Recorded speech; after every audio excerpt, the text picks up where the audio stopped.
Welcome to the deep dive. We're here to cut through the noise and really dig into the core ideas, the surprising truths behind some pretty big concepts. That's right. And today we're starting with something that honestly feels a bit audacious, maybe even a little rebellious. Yeah. Imagine this. You don't wait around for permission. You don't sit hoping for an invitation. You take what you believe is yours, that sheer nerve to just declare your own greatness. Wow, yeah. That definitely cuts against the grain, doesn't it? Uh, It challenges that sort of passive approach we're often taught, wait your turn, pay your dues. exactly. So we're diving deep into this idea today. We're calling it stealing greatness. And alongside it, this really powerful concept, the law of the wild. The law of the wild. I like that. It's about asserting yourself. Right. Not just like hoping someone notices you're good. Precisely. And our mission here today isn't just to talk about these ideas in the abstract. We want to unpack what stealing greatness and the law of the wild really mean, but then, and this is the exciting part, see them in action. Like undeniable, thrilling action. Okay, how are we going to do that? We're going to use the story, the really extraordinary story, of Ashton Cook. He's a basketball player who hasn't just, adopted this philosophy. He seems to have completely mastered it. Ashton Cook. And he's done it within this unique kind of high-stakes world of Rimpage basketball. So we'll explore what Rimpage even is, how its whole structure actually encourages this kind of ambition, and then, how Ashton Cook has just definitively claimed his territory. Right. And I think what's really compelling here, even if, basketball isn't your main thing, Yeah. the principles behind this, they go way beyond the court. This isn't just about like sinking shots. It's about a mindset. A mindset, okay. Yeah, it's about having the audacity, really, to define your own space, make your presence known, and then back it up. Prove you belong there, that you're the best there. So, listener, this is framework maybe that you could apply to almost anything you're aiming for. Professional goals, creative work, personal challenges. Absolutely. It offers some powerful insights, I think, regardless of the field. Okay, so let's really dig into this phrase first, stealing greatness, because like I said, it sounds provocative, almost defiant. It does. It feels like it's pushing against the established order. Right. So at its heart, what is it? It's about taking ownership, right? Taking ownership of your ambition, but without looking for that external pat on the head. Exactly. No waiting for someone to, knight you or give you a certificate that says you are now great. Yeah, or waiting for some official body, some committee to finally stamp their approval on how good you are. It's the opposite. You just declare it. You say, this greatness, it's mine. And this is the crucial part, I think you can't just say it. No, absolutely not. That's just talk. Right. You have to then back it up. You prove it irrefutably through what you do, through your performance, your actions. The results have to speak for themselves. And this takes us straight into this really interesting comparison the source material makes. It contrasts something called the zoo with the wild. Ah, yes, the zoo versus the wild. It's a great analogy. So the zoo, as they describe it, that's it's the systems most of us know, right? The traditional, organized, often bureaucratic structures. Yeah, think about established sports leagues with all their rules and drafts, or universities with their admissions and degree requirements, big corporations with their hierarchies, even getting professional licenses. Okay, I see. Places with lots of rules. Exactly. Realms governed by coaches, eligibility rules, committees deciding things, tons of red tape, internal politics, sometimes just sheer popularity. Right, and in that zoo, your path is often kind of dictated by factors outside your control. Someone else has to approve you, or you have to navigate these really complex, sometimes incredibly slow processes. Totally. Yeah. It can feel like your fate is kind of in someone else's hands. You're on their schedule, playing by their rules. It provides structure, maybe safety, but it can limit freedom. I think a lot of us can probably relate to that feeling, being stuck in the zoo, that frustration when you've got the skills, you've got the drive, Yeah. but you keep hitting these walls, these structural barriers. You need endorsements, you need permissions, or you're just stuck waiting for your turn. Mm-hmm. It's a system that, while it offers order, maybe predictability, it can also inadvertently stifle that raw talent. Yeah. Or push it down paths that aren't really the best fit, maybe just the approved path. It definitely prioritizes order over maybe disruptive innovation or pure merit sometimes. Exactly. It could be like a comfortable cage, but still a cage. Okay, so then what's the alternative? What's the wild? The wild offers this completely different route. It's simpler, more direct, Yeah. maybe more primal. Primal. Okay. How so? In the wild, the principle is straightforward. You define your territory, you defend it, and then you dominate it. That's That's it. no committees, no votes. Nope. No democratic process, no need for official decrees from some governing body saying you're the best. Your claim is made and validated purely through performance, undeniable, objective performance. Wow. So it's meritocracy, like stripped bare. Pretty much. Yeah. Results are the only language that matters in the wild. You can see the appeal there, right? That sense of freedom, of Yeah. agency. There's a direct path to making your name, building your reputation. But on your own terms, Yeah. not by fitting into someone else's box. Yeah. And it must provide this incredibly powerful reason to, like, really hone your skills, to become truly world class. Absolutely. When your success depends entirely on your ability to deliver, right then and there, the motivation to train, to get better, to innovate, it becomes immense. Because there's no safety net of, like, seniority or politics to fall back on. Exactly. And as we'll see with Rimpage, having the right arena, the right stage for this is key. It lets that raw ambition actually translate into something tangible, something verifiable. That's a really good point. It's not just the mindset, it's also the environment. Does the environment allow for this wild approach? Precisely. And, it's worth acknowledging the trade-offs. The zoo, for all its frustrations, might offer things like structured development, maybe better team integration, mentorship over time. Okay, fair point. Collaboration skills, maybe. Right. The wild kind of strips all that away. It's pure individual meritocracy, which is powerful, but maybe it sacrifices some of those other dimensions of growth that happen in more structured systems. It's laser-focused on personal supremacy. Interesting distinction. So choosing the wild isn't just about being aggressive, it's about choosing a whole different operating system for success. You could say that, yeah. Okay, so let's get into the nuts and bolts of this law of the wild. You made 3 steps: define, defend, dominate.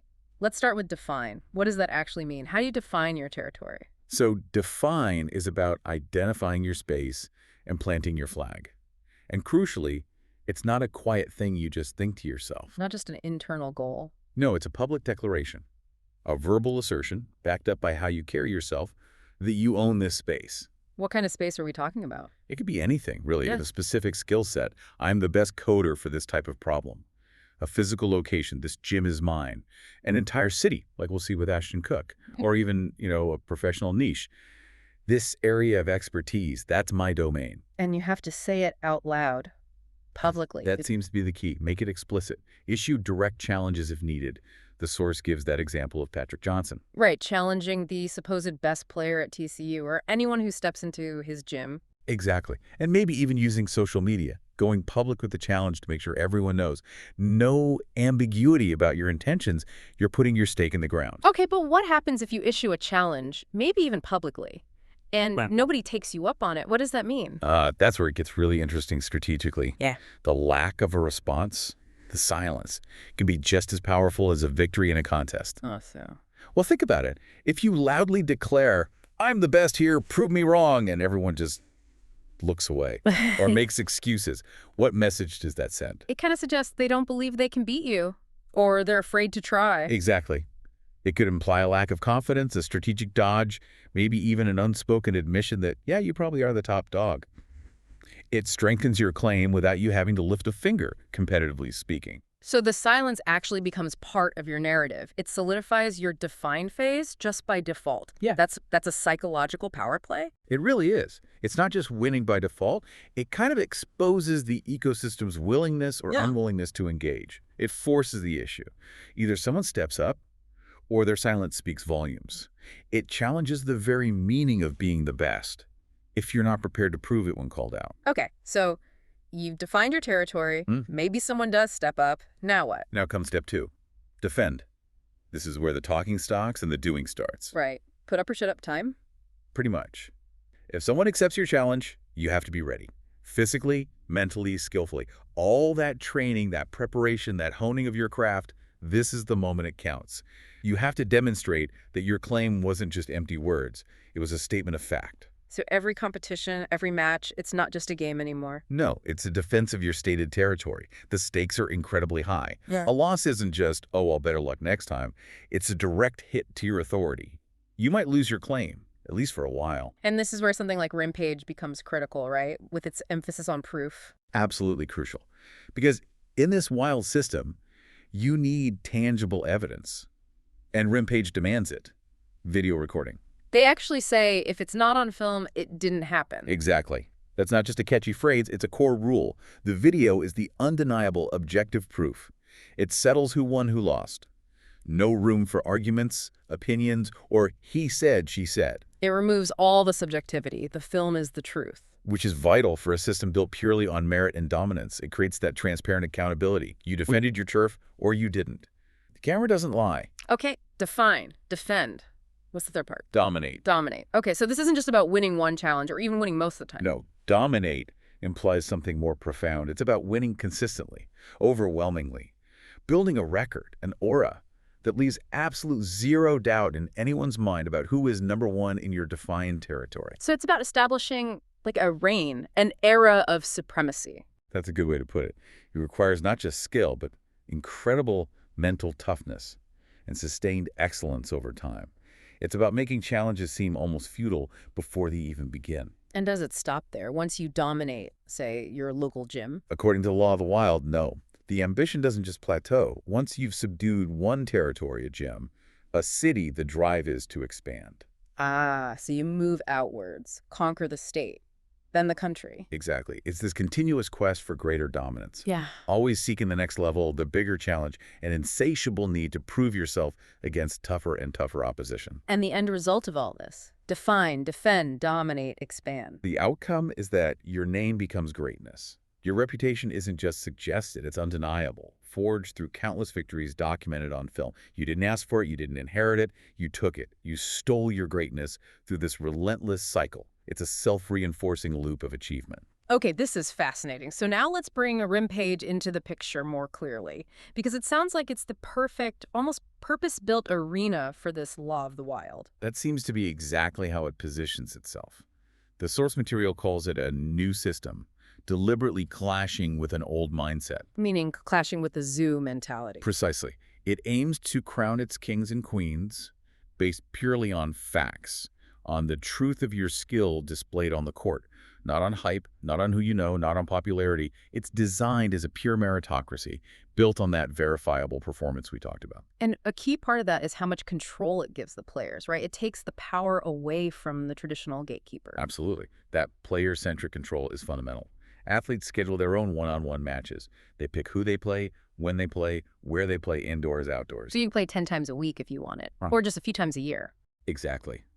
That level of autonomy is huge. You can play against other Rimpage players or even non-Rimpage players as long as everyone's 15 or older. It really empowers the individual to actively define their own path, choose their own challenges. It forces you to be proactive, I guess. You can't just wait for the league schedule to come out. Right. And the system itself has these clever incentives built in. The ratings, for example. You don't just get points for winning, you get more points and more respect for beating tougher, higher-rated opponents. Ah, so you can't just pad your record against easy wins. Like the source says, you don't get points for challenging your grandmother. Huh, exactly. It actively pushes players towards that defend phase. You have to seek out and beat the best if you want to climb the ranks and truly dominate. It prevents people from building a false reputation in a sheltered corner. It gamifies ambition, really. It aligns perfectly with wanting to prove you're the best by actually beating the best. Okay, so what about the matches themselves? How are they structured? They're designed for clear outcomes. Typically, it's one-on-one, played to 12 points, or for a maximum of 25 rounds. 25 rounds? How does that work? Each round is 2 possessions, 1 for each player. Make it take its style. And crucially, no ties are allowed. Okay, so how do they break a tie if it hits 25 rounds? If the score is tied after 25 rounds, the winner is the player who reached their highest score first during those rounds. So there's always a definitive winner. Clarity and finality. Interesting. And the scoring isn't just standard ones and twos. You mentioned shot boxes. Right. This is a unique twist. Besides the usual ones and twos, there are specific mark areas on the court. Shot boxes. 2 on the wings are worth 3 points if you make a shot from inside them. 3 points in one-on-one, that's a big swing. It is. And then there's one at half court worth a massive 4 points. Oh, 4 points. Wow. Yeah. And even a regular basket, if the ball touches the backboard or the rim on its way in, counts as 2 points instead of 1. It encourages different kinds of shots, precision, maybe more aggressive play. So these boxes, they must completely change the strategy. Do you play it safe or go for the high reward shot? Especially that four-pointer. Exactly. It adds this whole layer of risk-reward calculation. It demands nerve, not just skill, very much in line with that take what's yours mentality. And they officiate themselves. How does that work without chaos? It relies heavily on honor and respect. Players call their own fouls, but there's a tight window you have to call within 3 seconds. The focus is meant to be on letting skill decide things. What if there's a disagreement? That's where the camera comes in again. Disputes have to be settled on camera during the match. If you can't agree or resolve it then and there, it could lead to a forfeit. So it pushes players towards sportsmanship, even under pressure. And there's even a rule about one intentional foul per match. Yeah, one free intentional foul. Another little strategic wrinkle you can use, maybe to stop momentum or reset a possession tactically. It sounds like a system built on personal responsibility, but backed up by that objective video proof. That's the core of it. The self-officiating fosters integrity, but the absolute reliance on video for truth is paramount. Transparency and verification aren't extras, they're the foundation. All matches must be recorded, no exceptions. None. It's for the stats, the rankings, resolving disputes. If it's not on film, it literally doesn't count in the Rimpage system. The video is the ultimate judge, ensuring only the facts of skill matter. And they have rules about the video quality too. Stable camera, clear view. Yep, specific guidelines. Capture the start and end of every shot, one match per video file, use a tripod if possible, elevate it to see the court markings clearly. It's all about ensuring the evidence is reliable and unimpeachable. You have to show your work. So Rimpage collects all this verified data from the videos. What does it do with it? How does it track progress? It feeds into a detailed rating and ranking system. Players start with a baseline rating, usually 1,000. When you win, you take points from your opponent. And you take more points if they were rated higher than you. Exactly. Which, again, incentivizes challenging stronger players.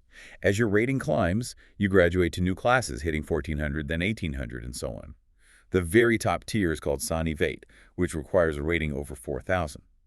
That signifies the absolute elite within the system. So there's a clear ladder to climb, always pushing you higher. What about overall rankings? Like, who's the best in the city? They calculate that too. City, regional, national, even international rankings. They use a secret proprietary algorithm called the One Champion Formula. Secret formula? Sounds intriguing. Yeah, it produces what they call a supremacy score.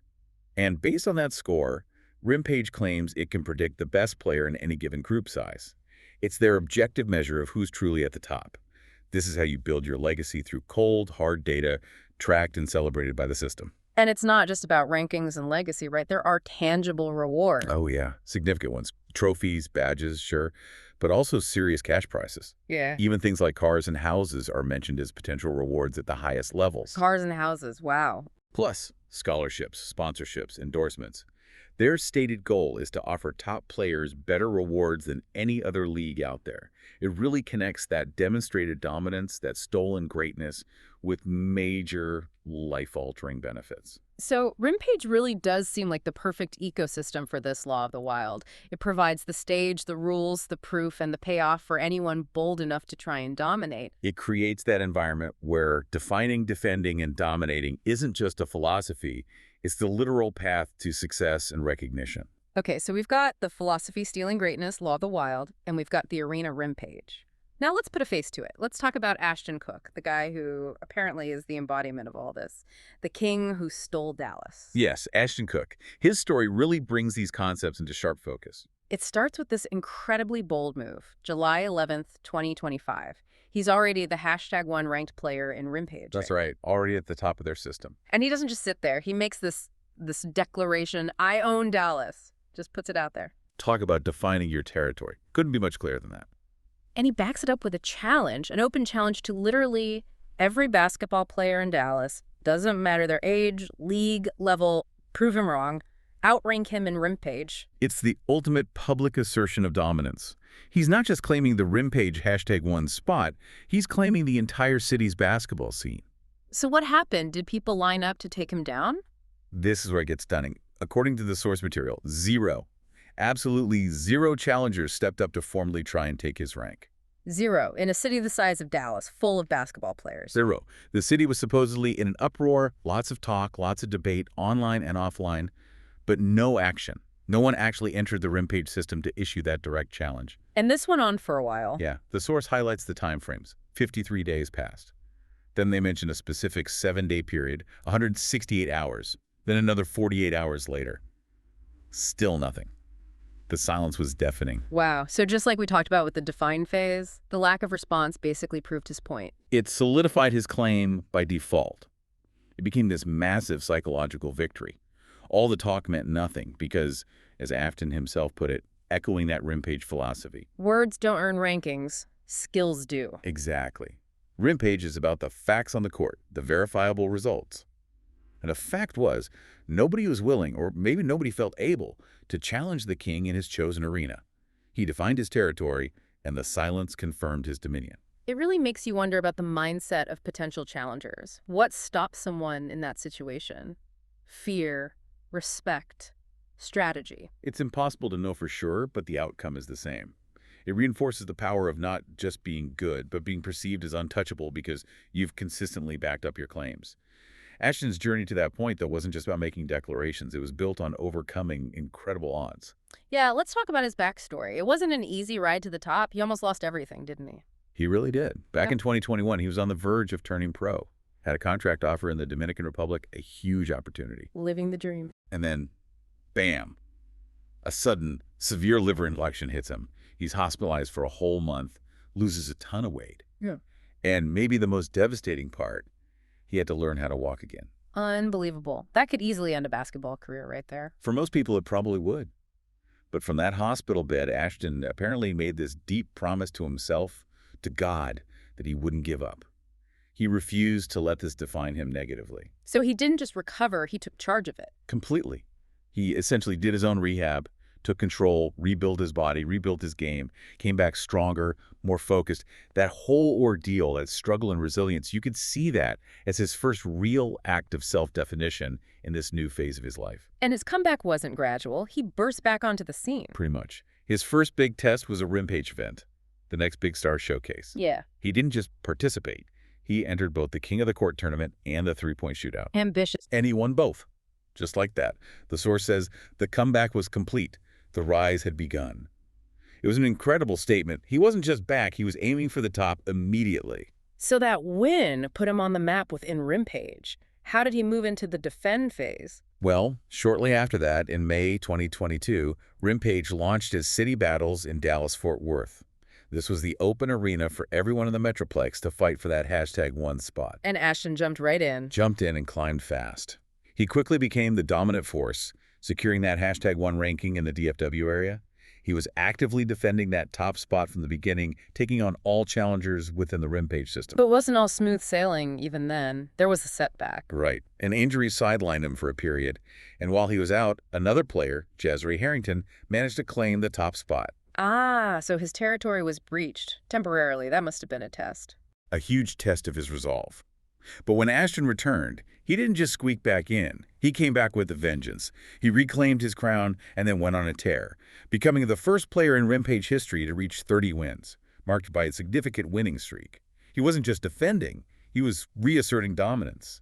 And then there was this specific match, the revenge match. What was that about? Ah, yes, against Spencer Rowe. This was huge. Back in October 2022, Rowe had handed Ashton his only career loss in Rimpage up to that point, and is apparently a dramatic buzzer beater from way out, a real shocker. So that one loss must have stuck with him. You have to assume so. So in August 2023, at a big Rimpage event called Decus Pro for Glory, the main event was Cook versus Rowe 2, best-of-3 series. The anticipation must have been intense. Immense. But this time, Ashton left no doubt. He didn't just win. The source says he dominated. He swept the series. 2-0. No close calls, no buzzer beaters, no miracles needed for Rowe this time. He just shut him down. Completely. The source calls it closure. He didn't just defend his rank. He decisively avenged his only loss, erasing that question mark next to his name with overwhelming force. It was a defining moment in his reign. That match sounds like the perfect example of moving from defend to fully establishing dominant. Exactly. It cemented his authority, and from there, his dominance has just been, well, statistical absurdity, really. Let's get into those numbers because they are wild. What's his overall record since joining Rimpage in 2022? Okay, get ready for this. Total one-on-one record, 304 wins Yep. and just 2 losses. 304 to 2. That's insane. It translates to a 99% kill rate, as they call it. Kid's 99%. on a massive winning streak right now. Unbroken. Since that revenge match win in 2023, he's won 268 consecutive games. 268 games in a row. Yep, he went undefeated through all of 2024, 133 wins, 0 losses. And so far in 2025, at the time of the source material, he was 91-0, undefeated for nearly 2 full years. That level of consistency is just mind-blowing in any competitive arena. And it's not just winning, it's how he wins. He has 53 supreme victories. What's a supreme victory? That includes 35 shutouts where the opponent scored 0 points and 18 KOs, or knockouts, which imply utterly dominant wins. So, over 50 times, he's either completely shut out his opponent or crushed them. Exactly. And his scoring efficiency stat is 1.369. Which means... Remember, scoring on every single possession would be an efficiency of 1.0. He's averaging significantly more than a point per possession he initiates. It shows incredible offensive firepower and smart shot selection, likely utilizing those shot boxes effectively. Wow. Okay, the numbers are just undeniable. And that's the point Rimpage makes. His #1 ranking isn't just hype or opinion. It's certified by their system, the only system, they claim, that ranks players at the city, state, and national levels with this kind of detailed, verifiable data. So when he says, I own Dallas... Rimpage backs it up with the facts. The source concludes, Ashton Cook owns the now. He owns the record. He owns the city. He truly didn't wait for permission. He defined his space, defended it relentlessly, and dominated it completely. He stole his greatness fair and square, according to the law of the wild and the rules of Rimpage. Okay, so let's zoom out again. Ashton Cook's story, Rimpage, the law of the wild. What does this all mean for us, for you listening? It's more than just basketball, right? Absolutely. I think Ashton Cook's journey is this incredibly vivid example of personal agency, of taking control of your own story, your own definition of success. He didn't wait for the zoo system to validate him. He found or created his wild space in Rimpage and made his own reality. Exactly. And that whole episode with the 0 challengers in Dallas, that just screams a universal truth, doesn't it? Talk is cheap. Yeah. All the uproar, all the chatter, it meant nothing in the end. Because greatness isn't about debates or promises or even just wanting it badly. It's forged in action, consistent, verifiable action. Ashton made a claim, backed it up constantly, and when the ultimate challenge was laid down, the action from others was silence. That speaks volumes. So this brings up a really interesting question for you, the listener. Where are your Rimpage arenas? Yeah, what systems or environments exist in your life, or could you create, that allow you to really define, defend, and dominate your own territory? Or conversely, are you maybe operating too much within a zoo system that's holding you back? And how could you apply this law of the wild, this mindset of taking greatness to your own goals? It could be anything, right? Your career path, starting a business, a creative project you keep delaying, mastering a new skill, even a fitness goal. Yeah, it's not necessarily about direct competition with others. Maybe it's about competing against your own limits, but applying that same relentless define, defend, dominate approach. And I think it highlights the value of having some kind of stage, some way to demonstrate your skill. Rimpage provides that platform, but it's the individual's drive, that willingness to steal greatness, that makes it meaningful. And knowing that stage exists, where your performance will be seen and measured objectively, that must be a huge motivator to actually put in the work. It has to be. It encourages that deep commitment to training, to getting better, because you know there's a direct path to proving it. It ties effort directly to recognition in a way that complex political zoo systems often don't. It gives you a powerful reason to become the best you can possibly be. It demands integrity too, doesn't it? Because your reputation is built purely on what you can verifiably do. Absolutely. It's earned minute by minute, match by match, project by project. It's a demanding path, requires incredible focus, maybe even sacrifices in other areas. But as Ashton Cook's story shows, the potential rewards, not just material, but in terms of self-mastery and recognition, can be immense. Okay, so to wrap up this deep dive, we've explored this really potent idea of stealing greatness. It's a philosophy grounded in what we've called the law of the wild. Define, defend, dominate. Yeah. Define your territory with clarity and confidence. Defend it with undeniable skill and unwavering heart. And dominate it through consistent, irrefutable performance. And we saw this whole philosophy brought to life almost perfectly by Ashton Cook. how he used the meritocratic arena of Rimpage basketball to become the undisputed, unchallenged king of Dallas basketball. He didn't ask, he didn't wait, he just took it.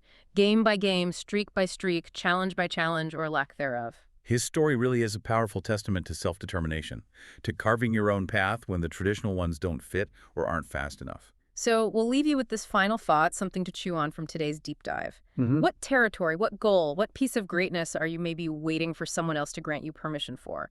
When maybe, just maybe, you could simply choose to define it, defend it, and dominate it yourself. A powerful question to consider. Thanks for diving deep with us today. We'll catch you on the next one.